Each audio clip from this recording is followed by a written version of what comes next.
Sebuah series bergenre romance sedikit karena mungkin lebih prefer ke arah drama reincarnation. Anime ini menceritakan tentang dunia entertainment yang bisa dikatakan cukup berat, di mana Guru Amamiya yang mengidolakan salah satu penyanyi grup yang bernama Ai Hoshino. Tapi siapa sangka, kalau Guru ditakdirkan bisa bertemu dengan Ai secara langsung, tapi sebagai seorang pasien karena ternyata Ai ini hamil sebagai seorang idol. Tentu saja Ai menyembunyikan kehamilannya, itulah kenapa Ai datang ke rumah sakit Guru yang lokasinya jauh dari Tokyo. Walaupun Ai ini menjadi pasiennya, Guru tetap profesional dan dia akan membantu Ai melahirkan secara normal dan tetap terjaga rahasianya. Apakah hubungan mereka akan bertahan baik sampai di masa depan? Kayaknya udah saatnya deh kita masuk ke dalam ceritanya. Inilah dia, Oshinoko. Caka caka can can caka caka can can caka caka caka caka caka caka caka. Seorang dokter yang bernama Guru Amamiya sedang sibuk menonton konser dari grup idol kesukaannya yang bernama Bikomachi. Dan salah satu member yang bernama Ai Hoshino adalah gadis yang sangat didolakannya.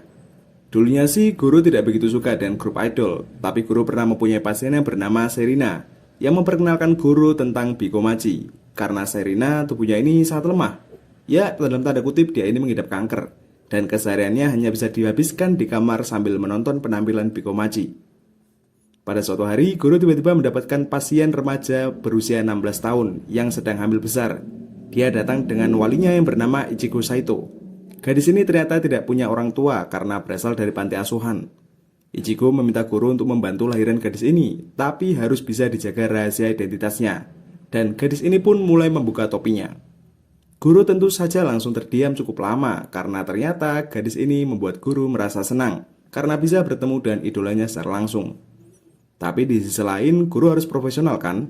Maka dia pun mencoba tenang di depan Ai. Lalu di sini saat Guru menenangkan diri, Ai datang untuk mencari udara segar. Guru pun menanyakan alasan Ai yang jauh-jauh lahiran di tempat seperti ini. Apakah karena kehamilannya tidak ingin dibongkar? Tentu saja Ai kaget kok Guru tahu tentang karirnya. Karena tidak ingin dianggap umum yang suka idol muda, Guru pun beralasan kalau dia tahu Ai karena mantan pasiennya. Ai pun akhirnya memberitahu kalau dia sayang dengan anak yang sedang dikandungnya ini. Tapi dia juga sayang dengan pekerjaannya sebagai idol. Kehamilan akan menjadi skandal besar kan? Maka dari itu Ai akan mempertahankan keduanya saja. Anaknya adalah keluarga pertama baginya karena Ai sebelumnya berasal dari panti asuhan. Mendengar ucapan itu pun, Guru berjanji akan membantu Ai lahiran dengan lancar, sekaligus bisa merahasiakan keberadaannya.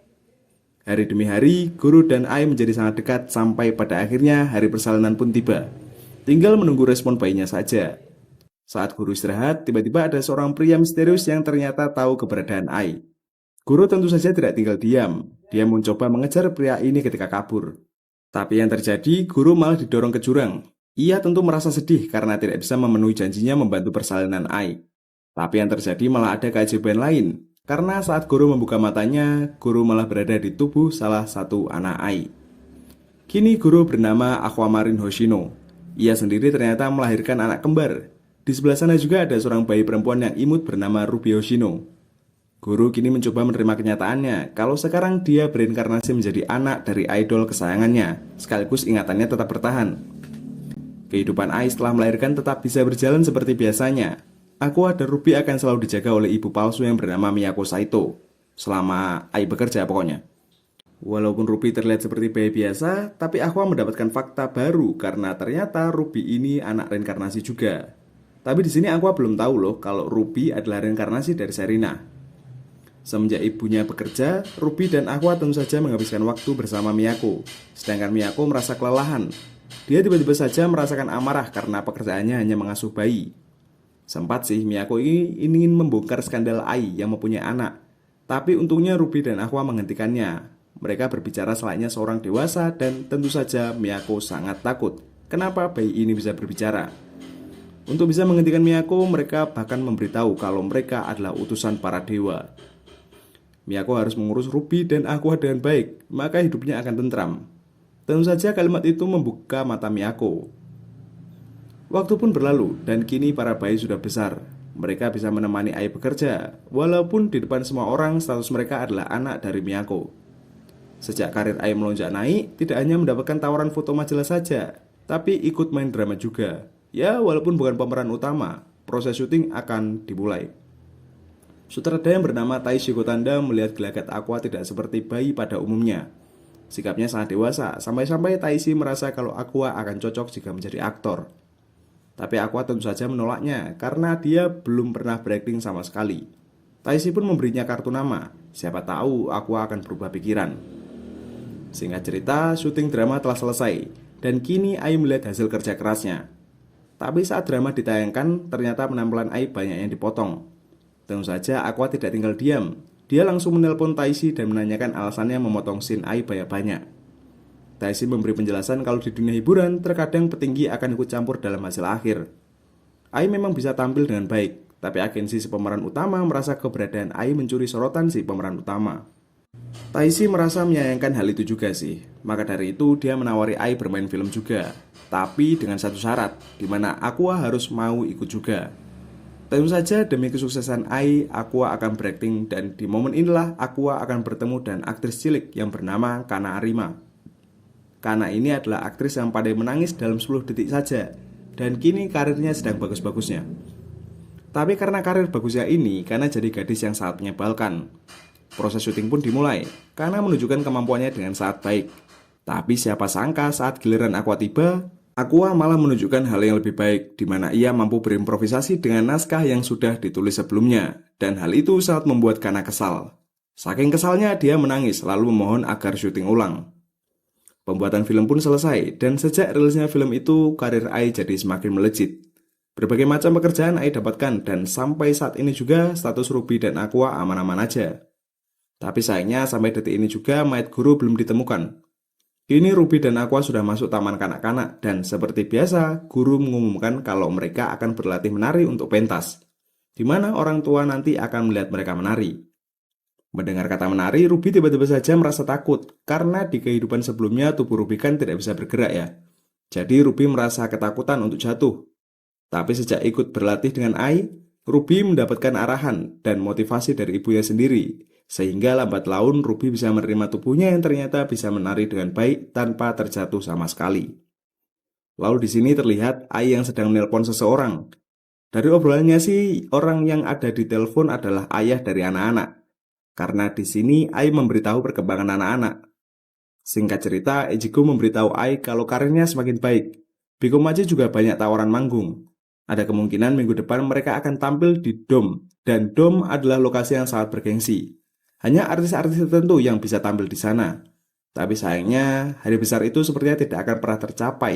Karena tepat di hari konser, Ai mendapatkan serangan dari fans yang kecewa karena Ai mempunyai anak.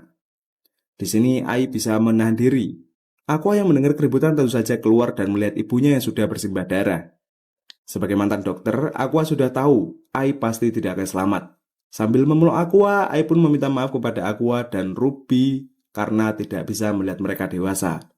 Tapi Ai yakin kalau Aqua akan menjadi aktor yang hebat di masa depan, dan Ruby akan menjadi idol yang hebat juga. Ruby yang terjebak di dalam tentu saja menangis dengan kencang. Dia hanya bisa melihat ada bayangan tubuh yang bersimbah darah, dan sedari itu, Ai pun pergi untuk selama-lamanya. Kabar kematian Ai tentu saja mengejutkan bagi semuanya. Konser yang harusnya terselenggara hari ini pun harus berhenti, dan tentu saja banyak yang sedih karena kehilangan Ai. Status Ruby dan Aqua untungnya segera dipindahkan ke keluarga Ichigo, sehingga mereka tidak menjadi pusat pemberitaan. Oh ya, pelakuan pembunuhan juga memutuskan untuk mengakhiri hidupnya setelah membunuh Ai. Toh di acara pemakaman saat Ruby memikirkan masa depan, Aqua malah teringat kenangan saat dibunuh oleh stalker Ai.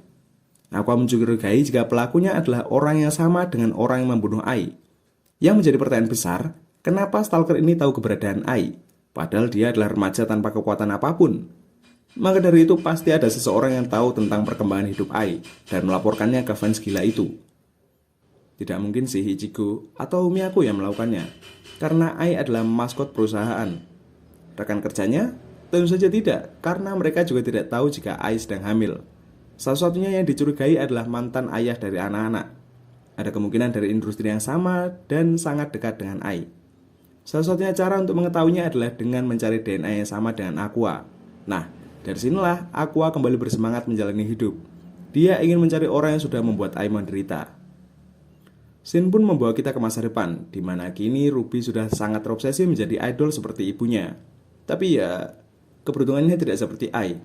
Sudah audisi beberapa kali, Ruby pun belum juga diterima.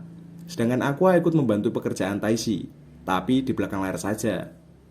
Selain itu, sejak kematian Ai, Ichigo menghilang entah kemana. Dia mengalami depresi yang sangat luar biasa dan Miyako lah yang mengelola Ichigo Production. Walaupun sekarang bukan agensi idol lagi sih. Bikomachi juga sudah bubar setelah 2 tahun kematian Ai. Lalu pada suatu hari, Ruby yang baru pulang sekolah tiba-tiba didatangi seorang pria yang katanya dari agensi idol. Ruby tentu saja sangat senang, tapi karena Aqua ini adalah kakak yang sangat protektif, tentu saja aku akan mencari info tentang agensi itu. Dan dari hasil penyelidikannya, agensi ini kurang menguntungkan bagi seorang idol. Aqua sebenarnya tidak ingin Ruby menjadi idol, mengingat kehidupan Ai saja sudah sangat berat. Tapi daripada Ruby nyasar di agensi idol lain, maka dari itu Aqua meminta Miyako untuk membuatkan grup idol lagi yang dinaungi Ichigo Production. Walaupun Miyako pesimis dan pada akhirnya dia mau membuat grup idol lagi, karena Miyako juga khawatir kepada Ruby. Miyako sudah benar-benar menganggap Ruby dan Aqua sebagai anaknya sendiri. Singkat cerita, Aqua dan Ruby pun masuk SMA. Dan SMA Yoko ini adalah pilihan yang tepat bagi mereka karena ada jurusan seni. Hanya Ruby sih yang masuk jurusan itu, sedangkan Aqua masuk jurusan umum. Di sini juga Aqua dan Ruby kembali bertemu dengan gadis menyebalkan di masa lalu, Kana Arima. Dia lebih tua 1 tahun. Jadi di sini Kana menjadi senior di jurusan seni. Terlihat Kana sangat senang bisa bertemu dengan Aqua lagi, karena sejak kekalahannya di masa lalu membuat Kana terobsesi untuk bisa mengalahkan Aqua untuk suatu hari nanti. Tapi saat mengetahui kalau Aqua sudah berhenti di dunia akting dan tidak masuk jurusan seni, Kana sangat kecewa. Seperti yang kita tahu, Kana ini adalah gadis pantang menyerah, dan tentu saja dia tidak tinggal diam. Kana terus membujuk Aqua untuk mau berakting lagi. Kana terus meminta Aqua untuk mau mengobrol dengannya. Daripada mereka ribut di pinggir jalan, Aqua pun pada akhirnya mengajak Kana ke tempat Taishi saja. Karena kebetulan Aqua juga ada pekerjaan di sana. Di sini Kana masih membujuk Aqua untuk mau bermain akting lagi, karena kebetulan drama yang sedang Kana jalani sedang membutuhkan orang. Awalnya Aqua tetap teguh dengan pendiriannya, tapi saat Kana memberitahu kalau produsernya bernama Kaburagi, Aqua sempat terdiam. Dia tiba-tiba teringat dengan nama kontak yang ada di salah satu ponsel jadulnya Ai. Ponsel ini dicurigai sebagai ponsel Ai sebelum hamil. Untuk membuktikan apakah Kaburagi terlibat dalam hidupnya, dengan cepat Aqua langsung mengiyakannya. Kana tentu saja sangat terkejut kenapa Aqua bisa berubah pikiran begitu cepat. Miyako dan Ruby mengetahui rencana Aqua yang akan ikut salah satu drama yang diadaptasi dari manga yang sangat terkenal. Mereka tentu saja penasaran, episode baru yang sudah tayang apakah bagus atau tidak. Dan saat ditonton terlihat kalau para aktor prianya tidak mempunyai skill berakting yang baik. Bahkan sampai saat ini rating drama ini sangat jelek dan terlihat lawan bermain Kana yang bernama Narushima Melt memang tidak mempunyai attitude yang baik. Dia sangat percaya kalau aktingnya lebih baik dari Aqua. Tapi saat syuting dimulai, seperti biasa Aqua melakukan improvisasi dan sedikit intimidasi agar Melt mengeluarkan amarahnya. Dan ternyata memang berhasil. Ada sisi lain dari Melt yang keluar, membuat semua dialognya bisa tersampaikan dengan baik. Waktu istirahat tiba, dan inilah waktunya untuk mencari cara mendapatkan DNA dari Kaburagi, entah rambut atau air liur. Saat Aqua mencari cara mendapatkannya, Aqua malah mendengar obrolan Kaburagi yang meremehkan Kana. Menurutnya Kana terlalu penuntut, padahal drama ini hanya sebuah ajang promosi para pemain prianya saja. Alasan Kaburagi menggunakan Kana juga karena harganya sangatlah murah sejak Kana keluar dari agensi. Maka dari itu Aqua sempat kesal, padahal Kana adalah gadis yang punya talenta yang baik. Tapi daripada mencari keributan, Aqua memutuskan untuk fokus dengan misinya. Jadi setelah Kaburagi pergi, Aqua akan segera mengambil putung rokok bekas Kaburagi. Singkat cerita, episode terakhir drama telah selesai. Dan sejak penayangannya, episode ini berhasil menarik semua perhatian penonton. Menurutnya part inilah yang terbaik. Semua yang terlibat berhasil mengeluarkan skillnya dengan baik. Scene terakhir yang sangat ikonik berhasil diadaptasi dengan baik juga. Untuk merayakan kesuksesan drama, semua pemain dan kru mengadakan pesta. Di sini tentu saja ada Kaburagi juga. Tapi di sini Aqua sudah tidak kesal lagi kepada Kaburagi. Karena dari hasil tes DNA, Kaburagi bukan ayah Aqua. Walau begitu, bukan berarti Aqua akan pergi begitu saja. Dia akan tetap memanfaatkan Kaburagi tentang kisah percintaan Ai. Maka dari itu, Aqua menanyakan kisah percintaan Ai dengan alasan kalau Aqua adalah fans Ai. Kaburagi tentu saja punya informasi penting yang tidak banyak orang tahu. Tapi karena kerja keras Aqua di drama ini, Kaburagi jadi ingin terus bekerja sama dengan Aqua. Jadi jika Aqua mau ikut reality show buatan Kaburagi, maka Kaburagi akan memberikan informasi itu. Tentu saja demi bisa mendapatkan informasi, Aqua mau ikut reality show itu. Singkat cerita, Aqua dan Ruby masuk di hari pertama sekolah. Secara keseluruhan, semua teman sekelas Ruby adalah bintang dengan berbagai macam keahlian. Dan teman pertama yang Ruby dapatkan adalah Minami Kotobuki. Ruby tentu saja menyombongkan teman barunya ini kepada Aqua. Di sini juga Ruby memberitahu Aqua kalau di kelasnya ada artis besar yang sangat terkenal. Dan Ruby sangat mengaguminya. Dia bernama Frill Shiranui. Bahkan berharap bisa berteman dengan Frill, walaupun terlihat mustahil sih, karena Frill ada di level yang lain. Saat mereka membicarakan Frill, di waktu yang bersamaan ada Frill yang lewat di depan mereka. Tentu saja Ruby jadi salah tingkah. Melihat adiknya seperti ini, Aqua pun mendekat dan langsung memperkenalkan diri sebagai saudara kembar dari Ruby. Di sini Aqua juga meminta Frill untuk mau berteman dengannya. Frill melihat Minami, dia langsung tahu apakah pekerjaan Minami. Tapi saat melihat Ruby, Frill tidak mengenal Ruby. Ya iyalah karena Ruby belum punya karya sama sekali. Nah, sejak kejadian itu, Ruby jadi merengek kepada Miyako untuk segera launching grup idolnya. Miyako tentu saja menolak karena kan anggotanya baru saja belum ada. Mencari anggota lain tidaklah mudah. Mereka harus mencari seseorang yang bertalenta, tapi yang tanpa agensi untuk menghindari pertikaian. Maka dari itu, aku pun mempunyai ide siapa gadis yang bisa diajak. Aqua memilih Kana, sebab Kana adalah gadis yang cantik dan sangat bertalenta. Selain itu, posisinya tidak terikat dengan agensi lain sama sekali. Kriteria yang pas, bukan? Tapi untuk Ruby, ini adalah keputusan berat, karena sejak pertikaian di masa lalu, Ruby tidak suka kepada Kana. Aqua terus membujuk Ruby untuk mengesampingkan egonya. Toh, ini juga untuk kebaikan Ruby juga. Ruby pun akhirnya mau berteman dengan Kana. Aqua dan cepat mengirim pesan kepada Kana dan bertemu di suatu tempat. Sempat sih karena salah tangkap ajakan ini. Dia kira Aqua sedang mengajaknya untuk berkencan. Tetapi sesampainya di taman, Kana harus menerima kenyataan kalau di sana ada Ruby juga. Ruby pun memberanikan diri langsung untuk menjelaskan tujuannya. Dan tentu saja ajakan ini sangat mengejutkan bagi Kana. Dia tidak pernah menyanyi ataupun menari. Tanpa menunggu waktu lama, Kana menolaknya. Bukan karena tidak suka kepada Ruby, tapi karena Kana sadar dengan kemampuannya. Kini dia merasa belum layak menjadi seorang idol. Aqua pun ikut membujuk Kana. Dia bahkan sampai berlutut di depan Kana. Sebagai gadis yang mudah tersentuh hatinya, pada akhirnya Kana mau bergabung dengan agensi Ichigo Pro untuk menjadi idol setelah mendatangi kontak Ruby. Pekerjaan Aqua sebagai talent reality show yang temanya tentang cita-citaan membuat Kana dan Ruby sempat merasa jijik sendiri. Karena mereka melihat sikap Aqua yang menjadi sok imut. Dia tidak menunjukkan sifat aslinya sama sekali di reality show ini. Aqua pun membuat dirinya menjadi pria tampan dan manis. Singkat cerita, Ruby ingin proses pembuatan idol ini cepat terbentuk. Makanya dia mengajak Kana mencari nama grupnya. Tapi tentu saja tidak mudah. Tidak lama dari itu, datang Miyako yang membahas proses promosi yang akan dilakukan Kana dan Ruby, yaitu berkolaborasi dengan salah satu YouTuber dari naungan Ichigo Pro. Dan YouTuber ini bernama Pieyon. Dia terkenal sebagai pria yang berotot dengan tarian konyol. Tentu saja hal ini sangat memalukan bagi Kana dan Ruby. Tapi ya mau bagaimana lagi? Ini adalah salah satu cara untuk bisa mempromosikan grupnya. Walaupun sampai detik ini mereka belum menemukan nama yang pas. Salah satu konten yang akan mereka gunakan adalah menari dalam 1 jam. Pieyon memberitahu penontonnya kalau dalam 1 jam para penonton bisa bertahan menontonnya, maka Pieyon akan membuka topeng dari grup idol baru ini. Walaupun ini sangat melelahkan, Ruby menunjukkan keseriusannya. Dia terus menari sampai pada akhirnya 1 jam pun berlalu. Kini saatnya mereka menunjukkan wajah dan memperkenalkan diri. Tapi nama saja tidak cukup kan? Karena mereka harus menyebutkan nama grupnya. Kana pun menyerahkannya kepada Ruby untuk memutuskan nama grup yang tepat. Dan setelah dipikir beberapa saat, Ruby pun memutuskan untuk memberi nama grup idol ini dengan membawa nama grup ibunya. Sekarang kita akan melihat salah satu tayangan reality show Cinta Bersemi, di mana salah satu pemain yang bernama Yuki Sumi membahas rencananya yang ingin mengundurkan diri. Karena di sekolah dia selalu diajak temannya ikut reality show. Tentu saja seluruh pemain membujuk Yuki untuk mau memikirkan ulang. Dan salah satu pemain laki-laki yang bernama Nobuyuki Kumano memohon agar Yuki jangan pergi. Bahkan dia rela ikut berhenti juga jika Yuki berhenti. Tentu saja kejadian ini adalah sebuah sandiwara yang Yuki lakukan untuk mendongkrak popularitas acara. Dan sepertinya caranya berhasil. Karena dari kejadian itu, Yuki dan Nobu menjadi pusat cerita dari keseluruhan reality show. Kisah romantisme mereka dimulai dari sana. Tapi keunggulan mereka berdua membuat Kengo Morimoto cemburu. Dia memutuskan untuk masuk dalam lingkaran cinta segitiga. dan terbentuklah cinta segitiga di antara mereka bertiga.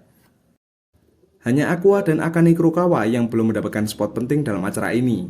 Aqua merasa tidak peduli, tapi bagi Akane berbeda. Dia sempat mendengar ocehan dari direkturnya yang mengeluh karena tidak menonjol sama sekali. Nah, dari sanalah Akane ingin membuktikan kalau dia itu bisa mendapatkan peran penting. Akane selalu meminta saran ke kru yang bertugas tentang karakter apa yang akan menonjol di tengah cerita. Dan salah satu kru menyarankan agar menjadi gadis jahat yang mencoba merebut Nobu dari Yuki. Akane tentu saja mengambil peran itu. Tapi sepertinya rencana ini terbaca oleh Yuki, sehingga ketika Yuki mendapatkan momen berduaan dengan Akane, Yuki hanya memberitahu Akane kalau Yuki tidak akan menyerah, karena dia juga ingin menjadi pusat perhatian di dalam cerita. Dan sepertinya ucapan Yuki ini memang serius, karena apapun yang akan dilakukan, Yuki akan selalu menarik perhatian laki-laki yang ada di sampingnya. Akane tentu saja tidak bisa tinggal diam, maka dia pun langsung menghentikan Yuki. Tapi karena dia gugup, kukunya yang panjang tidak sengaja mengenai wajah Yuki, dan akibatnya wajah Yuki terluka. Semua orang pun tentu saja mengkhawatirkan Yuki, karena dia ada pemotretan sebentar lagi. Sebenarnya, Akane sendiri juga tidak bermaksud jahat, dia tidak sengaja melakukannya. Di tengah kepanikan, Yuki pun memeluk Akane, memberitahu kalau dia tidak marah sama sekali. Yuki paham kalau Akane sedang mencoba menunjukkan kemampuannya, dan di sini Yuki tahu Akane pasti bingung. Mumpung kamera sudah off, Yuki memintakannya untuk bisa lebih tenang dan mengambil peran pelan-pelan saja. Yuki pasti akan membantu, yang penting Akane paham dulu apa yang diinginkan. Yuki pun menanyakan kepada Akane, apakah Akane kesal dengan Yuki. Tentu saja Akane menjawab tidak. Akane bahkan mengagumi Yuki yang sangat pekerja keras. Di saat itu juga mereka pun baikan. Tapi kita harus ingat kalau ini adalah reality show. Para kru memilih menaikkan adegan yang ada membuat rating acara secara melonjak naik. Nah, mereka menunjukkan potongan adegan tidak lengkap saat kejadian wajah Yuki yang terluka oleh Akane saja.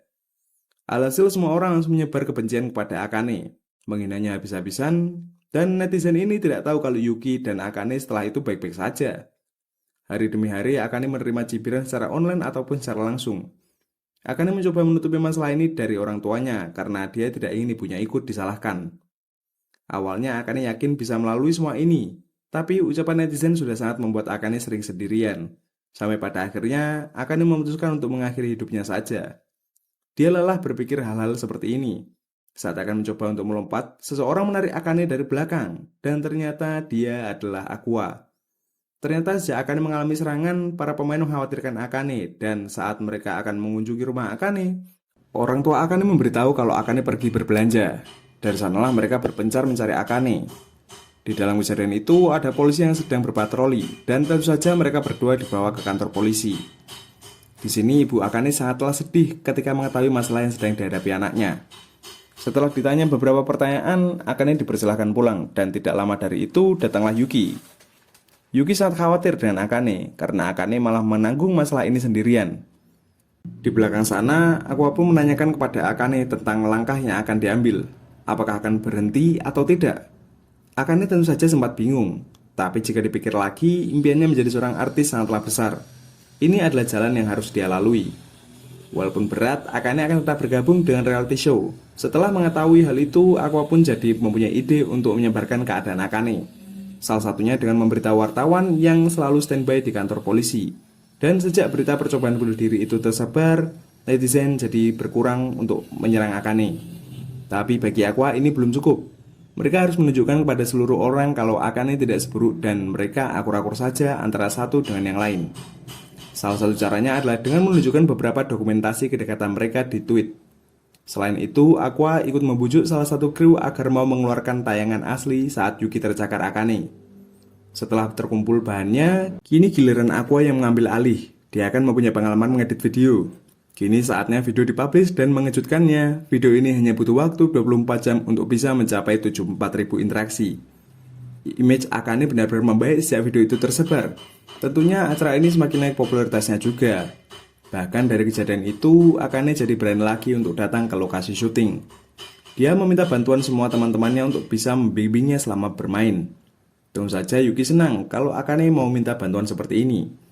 Mereka pun mempunyai ide untuk menciptakan cerita romantis baru, karena Aqua kebetulan ada di sini. Mereka memutuskan untuk membuat cerita Akane dan Aqua. Akane pun menanyakan kepada Aqua sosok perempuan yang seperti apa sih yang Aqua sukai. Dari sini pun Aqua langsung menjelaskan ciri-ciri yang mendekati Ai, dan di sini Akane langsung paham siapa sosok yang dia sukai. Sempat sih Aqua meragukan kalau Akane bisa memenuhi harapannya, tapi siapa sangka hari demi hari Akane mempelajari tentang Hoshino Ai. Dan saat akan memulai menerapkan metode Hoshino Ai, Aqua terkesima seketika. Dia benar-benar merasakan adanya Ai Hoshino di sini. Kumano dan Yuki menyadari ada perubahan dalam diri Aqua. Dia menuruti perkataan Akane. Mereka berdua yakin pasti lambat laun Aqua akan menyukai Akane. Di jam istirahat, Aqua menguji kemampuan Akane, dan dia menanyakan kepada Akane apa saja sih yang sudah dipelajari sampai bisa meniru Ai dengan sangat baik.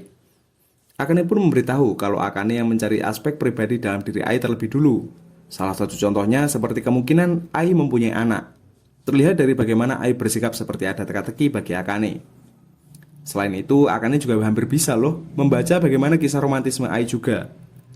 Mendengar hal itu pun Aqua sempat terdiam. Bagaimana bisa akan menganalisa sehebat itu? Merasa kemampuan Akane memahami Ai lebih baik dibandingkan dirinya sendiri sebagai anak yang pernah tinggal beberapa tahun dengan Ai. Aqua tidak menyadari hal-hal tersebut loh. Nah, dari sanalah Aqua memutuskan untuk memanfaatkan Akane demi misi balas dendamnya, karena acara sudah selesai. Jika Aqua membiarkan Akane begitu saja, mereka jadi tidak ada hubungan satu sama lain. Aqua akan mengorek jalur kehidupan akhir dari Akane, dan tentu saja cara mengikat Akane adalah membuat Akane menjadi pasangannya di acara pesta penutupan. Akane menanyakan kepada Aqua tentang status mereka.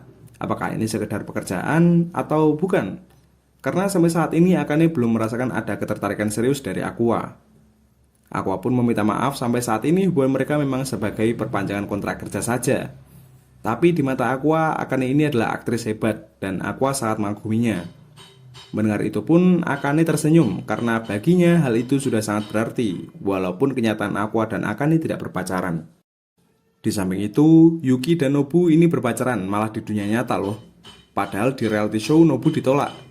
Semua itu mereka lakukan agar tidak menjadi pusat perhatian. Sebuah trik yang baik kan untuk seorang artis. Singkat cerita, pesta telah selesai dan kini hanya ada Aqua dan Memcho. Karena kebetulan tempat tinggal mereka ini dekat sekali. Memcho menceritakan kalau dia sedih acara ini berakhir. Memcho sangat menyukai kebersamaan ini. Selain itu, acara ini sangatlah berarti untuk Memcho. Sadar akan ini, Aqua memutuskan untuk menarik Memcho ke dalam Bikomachi, karena dia ini sudah sangat memenuhi kriteria untuk tergabung sebagai idol. Memcho ini seorang YouTuber, ditambah lagi dia tidak terikat dengan agensi lain. Ditambah lagi, Memcho juga memiliki kemampuan menari dan menyanyi. Di samping itu, menjadi idol juga merupakan mimpi besar Memcho dari kecil. Setelah melakukan perbincangan dan Miyako selaku manajer, Memcho diterima dengan baik sebagai talent. Meskipun hal ini tidak menutup fakta jika Memcho sudah berusia 25 tahun. Hal itu memang membuatnya tergolong tua untuk menjadi idol.